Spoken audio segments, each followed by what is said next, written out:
Hi friends, welcome to Classic Home Kitchen channel. நாம் இன்னைக்கு பார்க்க போகிறது கேரளா ஸ்பெஷல் அவியல். அதுக்கு தேவையான பொருட்கள்: முருங்கைக்காய், கேரட், பீன்ஸ், உருளைக்கிழங்கு, வெள்ளை பூசணிக்காய், சேனைக்கிழங்கு, தயிர், ஜீரகம், பச்சை மிளகாய், இஞ்சி, தேங்காய் எண்ணெய், கருவேப்பிலை, உப்பு. குக்கரில் 100 ml தண்ணி எடுத்துக்கோங்க. அதில் கட் பண்ண வெஜிடபிள்ஸ் எல்லாம் ஆட் பண்ணி ஒரு 3லேருந்து 4 விசில் வர வரைக்கும் வேக வச்சு எடுத்துக்கோங்க. வடிகட்டியில் 250 ml தயிரை ஒரு 10 minutes வரைக்கும் வச்சுருந்தீங்கன்னா அதில் இருக்க தண்ணி எல்லாம் வடிஞ்சு நமக்கு திக்கான தயிர் கிடைக்கும். அதை தான் நம்ம இந்த ரெசிபிக்கு யூஸ் பண்ண போகிறோம். இப்போ ஒரு மிக்ஸி ஜாரில் ஒரு சின்ன பீஸ் இஞ்சியை தோல் சீவி சின்னதாக கட் பண்ணி போட்டுக்கோங்க. தென் நான் 3 க்ரீன் சில்லிஸ் எடுத்திருக்கேன். நான் காரம் கம்மியாக தான் போடுவேன். உங்களுக்கு வேணும்னா ஒரு 4லேருந்து 5 மிளகாய் வரைக்கும் போட்டுக்கலாம். தென் ஒரு 1/2 கப் அளவுக்கு திருவன தேங்காயும் இதில் ஆட் பண்ணிக்கோங்க.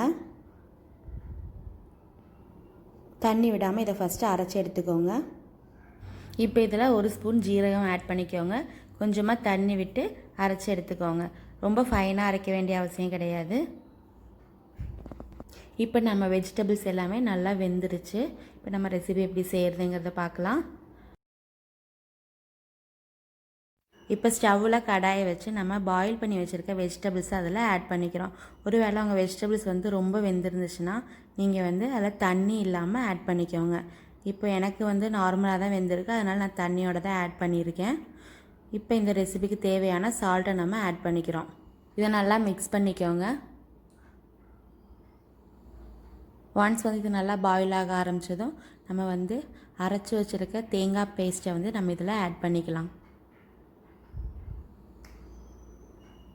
இதுக்கு தண்ணியெல்லாம் ஊற்ற வேண்டியதில்லை. ஆல்ரெடி நம்ம வெஜிடபிள்ஸில் நிறையாவே தண்ணி இருக்குது. இதை நல்லா மிக்ஸ் பண்ணிக்கோங்க. ஒன்ஸ் இது பாயில் ஆக ஆரம்பித்ததும் இதை மூடி போட்டு ஒரு 10 minutes வேக வச்சுக்கோங்க. இப்போ 10 minutes ஆகிடுச்சு. நம்ம வெஜிடபிள்ஸ் எல்லாமே நல்லா குக் ஆகி நல்லா ஃப்ளேவர் கொடுக்குதுங்க. நல்லா மிக்ஸ் பண்ணிவிட்டு இப்போ ஸ்டவ்வை ஆஃப் பண்ணிவிடுங்க. இப்போ நம்ம தயிரை இதில் ஆட் பண்ணிக்கிறோம். இந்த பாருங்களேன், இப்போ தயிர் நல்லா கெட்டி ஆகிடுச்சு. எவ்வளோ தண்ணி நமக்கு அந்த தயிர்லேருந்து வந்திருக்குன்னு பாருங்கள். தயிரை ஆட் பண்ணி நல்லா மிக்ஸ் பண்ணிக்கோங்க. இப்போ நல்லா மிக்ஸ் ஆகிடுச்சு. தென் ஃபைனலி இதில் ஒரு ஸ்பூன் தேங்காய் எண்ணெயை ஆட் பண்ணிக்கிறோம். தென் அதில் 4 கருவேப்பிலையை ஆட் பண்ணிக்கலாம். இதில் யூஸ் பண்ணியிருக்க தேங்காய் எண்ணெய் அண்ட் கருவேப்பிலையோட ஃப்ளேவர் தான் இந்த அவியலே ரொம்ப டேஸ்டியாக காமிக்குங்க. இது ரொம்ப ஹெல்த்தி, சின்ன பிள்ளைங்களுக்கெல்லாம் ரொம்ப பிடிக்கும். உங்களுக்கு இந்த வீடியோ பிடிச்சிருந்தால் லைக் பண்ணுங்கள், ஷேர் பண்ணுங்கள், மறக்காமல் சப்ஸ்கிரைப் பண்ணுங்கள். தேங்க்யூ.